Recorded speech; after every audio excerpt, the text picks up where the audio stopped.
Жана саат KG тартуулайт. Устаз Абдишукуражы Нарматов.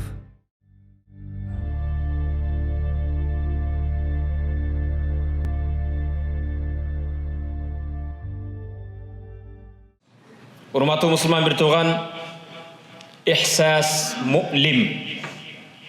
Адамдын кабыргасын кайыштырган өтө өкүнүчтүү сезим. Ал кайсы?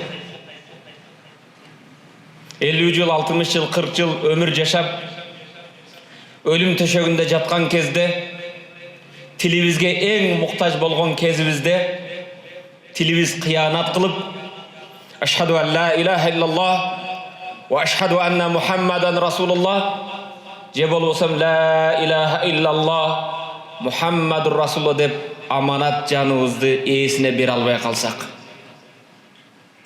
Эң өкүнүчтүү нерсе, тилиңе эң муктаж болгон кезде тилиң сага кыянат кылып койсо.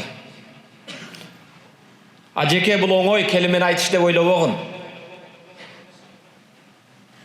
Өткөн жума хутбаларда айтып жүрдүм. Египеттин алымдардын бирөөсү, устаздар айтат, Кувейттен самолетко учуп, Каирди көздөй жөнөгөндө учактын көтөрүлгөнүнө 17-18 минут болгондон кийин жанымда отурган кычыраган бизнесмен бай жигит гаргара кылып жан берип баштады. Өзүм молдо болгондуктан, алым илимдүү болгондуктан жан берген адамдарды көп узатканмын.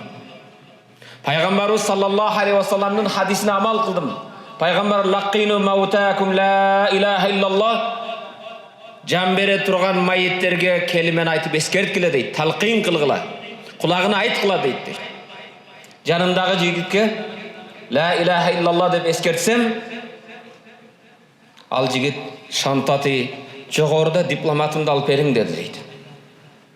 Кайра кыйналып жатат, колунан кармаймын, ла илаха иллаллах, шантаты дипломатымды, баштыгымды бер деп айтат. 3-4 жол айттым. Шариатта жан берип жаткан адамга айткын деп буйрук бербейсиз. Кыйналат, суусайт. Ал кезде ачууланып айтпаймын десе имансыз өтүп кетет. Эскертип гана турасыз. Тилиңизди ошого үйрөтөсүз. Акыры чыдабастан колунан кармап, кул ла илаха иллаллах. О балам, ла илаха иллаллах деди. Ла илаха иллаллах дегин. Сен азыр дипломатка эмес, келимеге муктажсың дедим. Кайра эле шанта дейт. Турдум да жогорудан баштыгым колун алып бердим де. Дипломатын бекем кучактады.